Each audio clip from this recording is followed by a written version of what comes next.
ఈరోజు మనం ఒక చాలా ఆసక్తికరమైన పురాతన కథ చెప్పుకుందాం.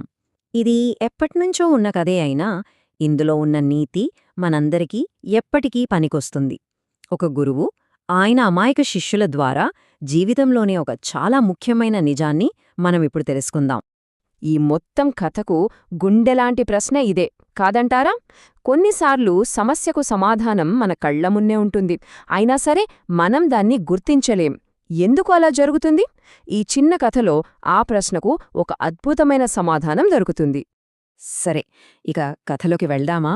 మన కథలో ముఖ్య పాత్రధారులు పరమానందయ్య అనే ఒక గొప్ప గురువు, ఆయనకు 10 మంది శిష్యులు. వీళ్ళు చాలా మంచివాళ్లు, కాని పాపం కొంచెం అమాయకులన్మాట. వాళ్ళేదీ అంత లోతుగా ఆలోచించరు. అయితే ఒకరోజు గురువుగారు తన శిష్యుల్ని పిలిచి అడవికి వెళ్లి మంచి కట్టెలు తీసుకురమ్మని చెప్పారు. ఇక్కడే వాళ్ల అమాయకత్వం మొదటిసారి మనకు చాలా తమాషాగా కనిపిస్తుంది. చూడండి, వాళ్ళు ఎంత చిత్రంగా ఆలోచిస్తారో. వాళ్లల్లో ఒక శిష్యుడు ఏం చేశాడో తెలుసా? ఒక పెద్ద చెట్టు కొమ్మ మీద హాయిగా కూర్చొని తను కూర్చున్న కొమ్మనే నరకడం మొదలుపెట్టాడు. ఇది చూసి ఇంకో శిష్యుడు వద్దని చెప్పినా అస్సలు వినలేదు. ఇంకేముంది, కొమ్మ విరిగి దబ్బున కింద పడ్డాడు.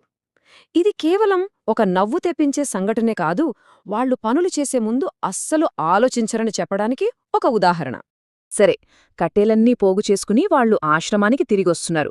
దారి మధ్యలో ఒక చిన్న నది అడ్డొచ్చింది. నది దాటడమైతే తేలిగ్గానే అయిపోయింది, కాని ఆ తరువాతే అస్సలు చిక్కు వచ్చిపడింది.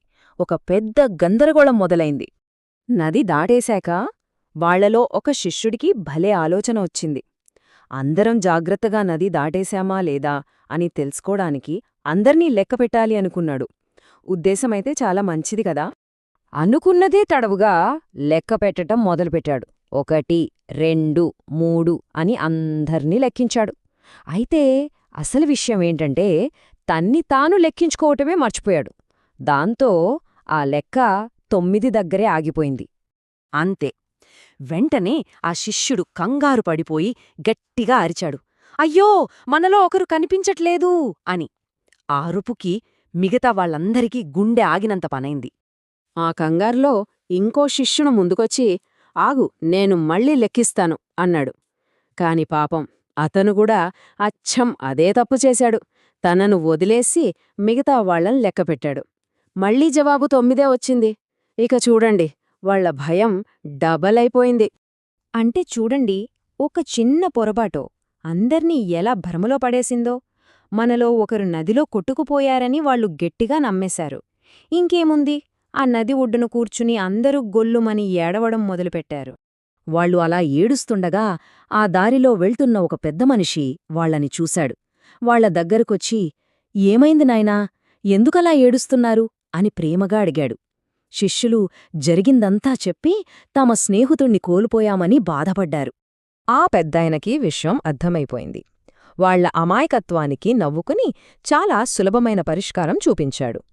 ఆ గందరగోళానికి భిన్నంగా, సరే, మీరందరూ ఇలా ఒక లైన్లో నిలబడండి అన్నాడు. ఆ తర్వాత ఒక్కొక్కరి దగ్గరికి వెళ్లి వాళ్ల తలమీద మెల్లగా తడుతూ గట్టిగా లెక్కపెట్టడం మొదలుపెట్టాడు.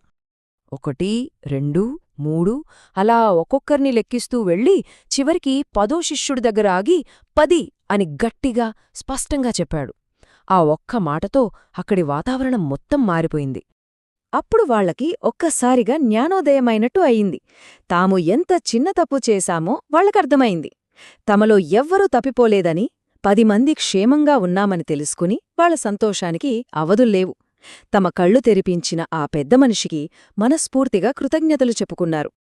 ఆ తర్వాత శిష్యులు సంతోషంగా తమ గురువు దగ్గరికి తిరిగి వెళ్లి తమ ప్రయాణంలో జరిగిన ఈ వింత సంఘటన గురించి జరిగిందంతా పూసగుచ్చినట్లు చెప్పారు. వాళ్ల కథ విన్న గురువుగారికి అంతా అర్థమైంది. అప్పుడు గురువుగారు చిన్నగా నవ్వి వాళ్లతో చాలా ప్రేమగా అన్నారు, మీరందరూ చాలా మంచి మనసున్నవాళ్ళో, కాని ఏ పనైనా చేసే ముందో కొంచెం ఆలోచించాలి. ఈ ఒక్క వాక్యమే ఈ మొత్తం కథకు సారాంశం.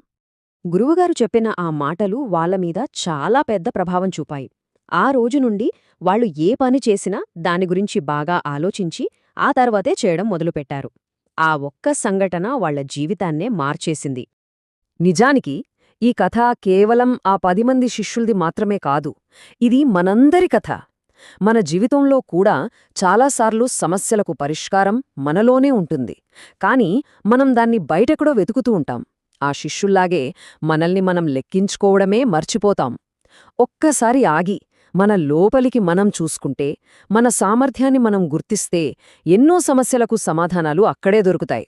మరి మన జీవితంలో మనం లెక్కపెట్టడం మర్చిపోతున్న నేను ఎక్కడ ఉంది? దీని గురించి ఆలోచించండి.